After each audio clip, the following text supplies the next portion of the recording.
Hello, good morning everyone. So this video is intended for my application on Google Certified Trainer. Okay. So by the way, I'm Benavides P. Hirenjo Jr. Okay, I'm from Philippines. Okay, so I keep on using Google productivity tools okay, for about 3 years. Okay. So meaning before the pandemic, I'm already user of Google productivity tools. Now, why I'm applying for this Google certified trainer? Number one, teachers here in the Philippines keeps on rising up with regards to numbers. So in that sense, there are also a lot of teachers that needs technical assistance. So that with regards to teaching, with regards to learning, at least with these technical skills, it can help them how to improve teaching, how to help learners, and also how to make their session, their learning engagement be what we can say very interactive and also collaborative and also it will cater on critical skills for our learners. Okay, so what makes me unique? What makes me unique because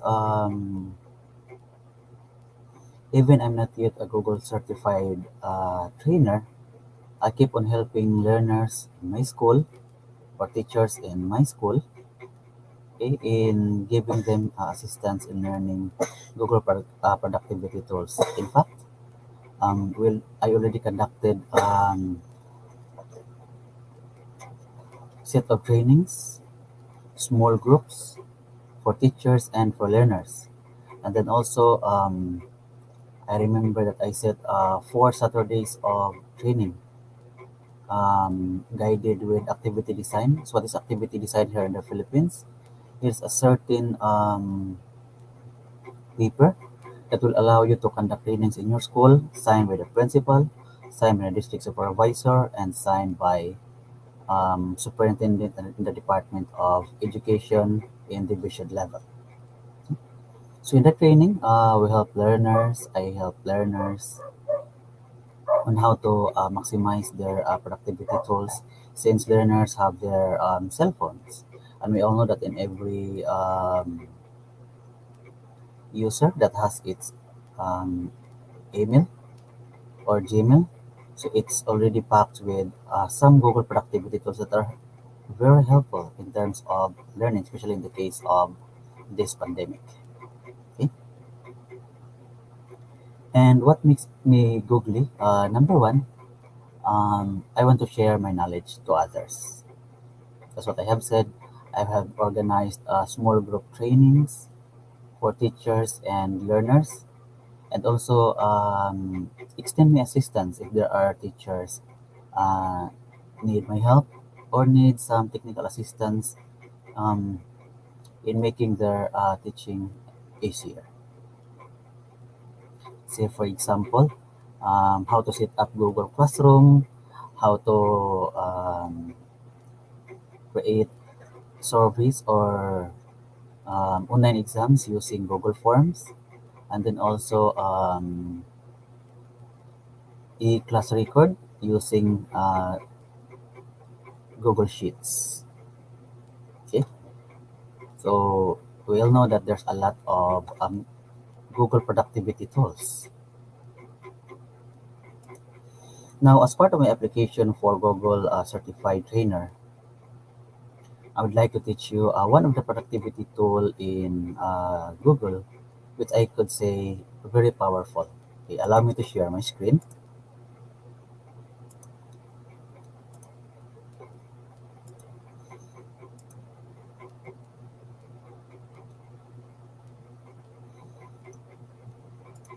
Okay. Um, The purpose of this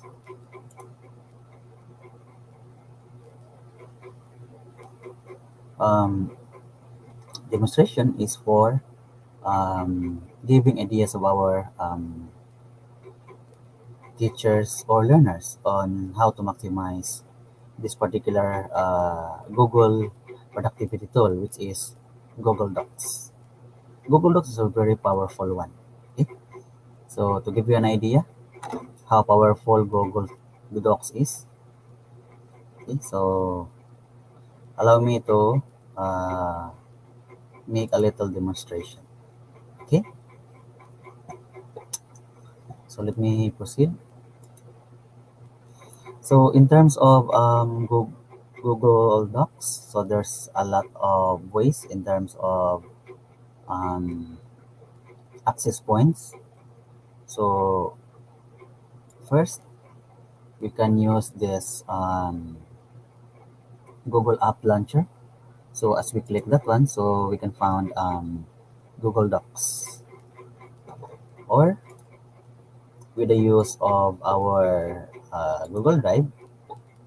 So create a folder for um, the source, okay, of your Google Docs. So let me click this one. So how to create?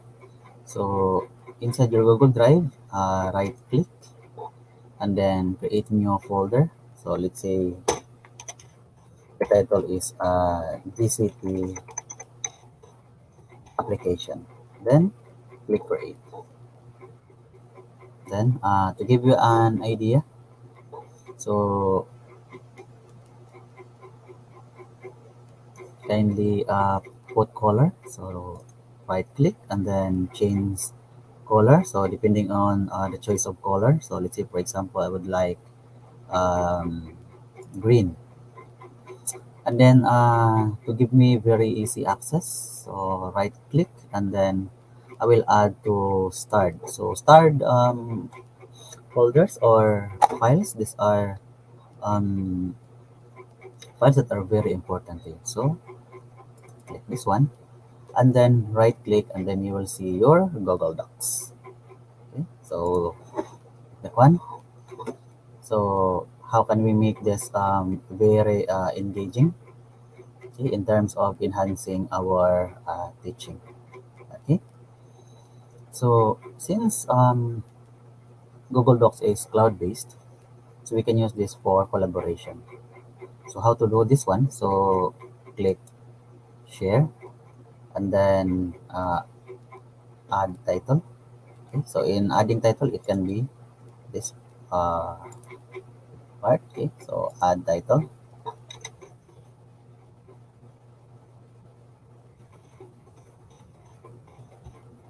so collaboration. Then click share and then restrict the link into anyone with the link, so anyone have access. And then since it's for collaboration, so click editor so that anyone has this link can be an editor. So click done.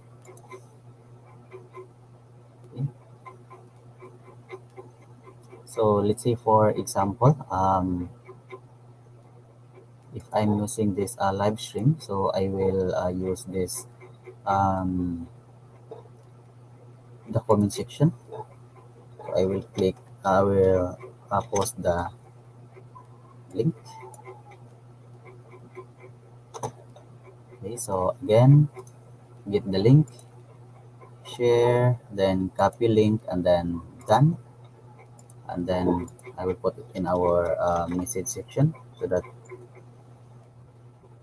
many attendees have the access. Then afterwards, uh, the attendees will click that one and then they will be directed to this Google Docs. Okay.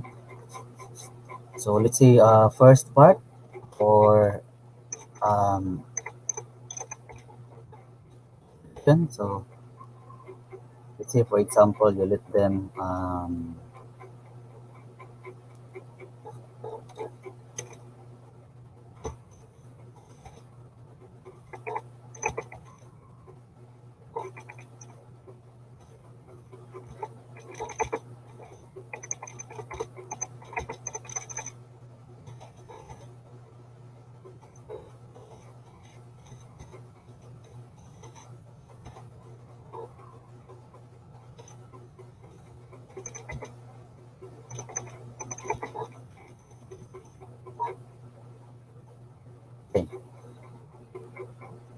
So let's bold this one.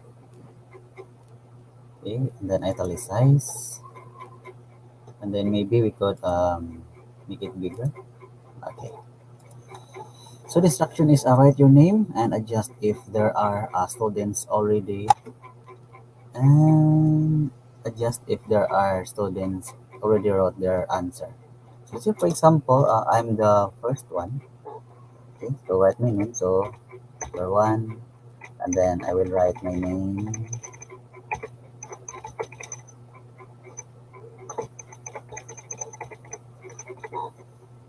So tendency, since it's collaboration, so tendency there might be simultaneously go ahead to number one. So that's why I'm telling adjust if there are students already wrote their answers. So if you found out there are students writing for number one, so proceed to number two. Say for example, Gary Vega. Okay. Or another thing, it can be, say for example, for grouping activities. So let's say this page is for group one,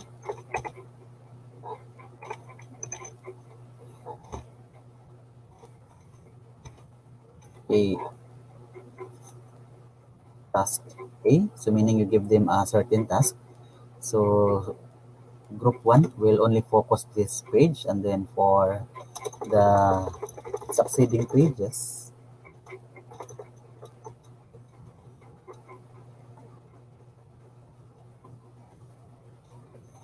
so let's say next this second page for group two. So this is for group number two, and then let's say for example the task given is a task C. So this group two will only focus this particular page. So it's collaboration. And in your bird's eye view, you can monitor simultaneously, okay, what did group one focused on, depending on the task given. And then for group number two, focusing on task C, still you can monitor what they are doing inside this particular page. Okay? So that's one thing. Or if you're conducting a certain training, for example, okay, so let's say for example,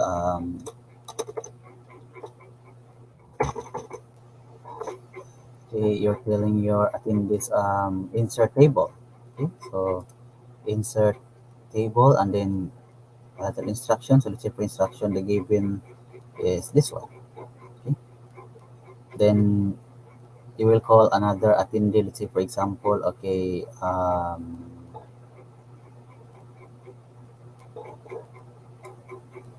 okay. So let's say for example you're allowing give that a particular color in that portion, and then let's say for example number eight. So let's say one, two, three, four, and then your next instruction is adjust the cell for numbers, so they will move like this. And then another instruction, let's say for example assume. Okay, so let's say for example favorite fruit. Okay, favorite fruit, let's say for example mango, apple, orange, and then another thing is let's say for example um melon. And then let's say for your instruction is this portion is how would you describe, and then so on and so forth. So that's how interactive is or powerful our Google Docs. Okay? So at least in one document you can perform performance task activities, okay, wherein you're engaging your entire class or your entire attendees in your single session. So that's how powerful. Okay, so that's one thing, good thing in Google productivity tools. How, okay, are you going to engage learners? Okay, so I hope you learned something in terms of using your knowledge, particularly Google Docs, in collaboration activity. Okay? Again, this is Benavides P. Hironjo Jr., one of the applicants for Google Certified Trainer here in the Philippines. Google for Education, thank you so much and stay safe always. Goodbye.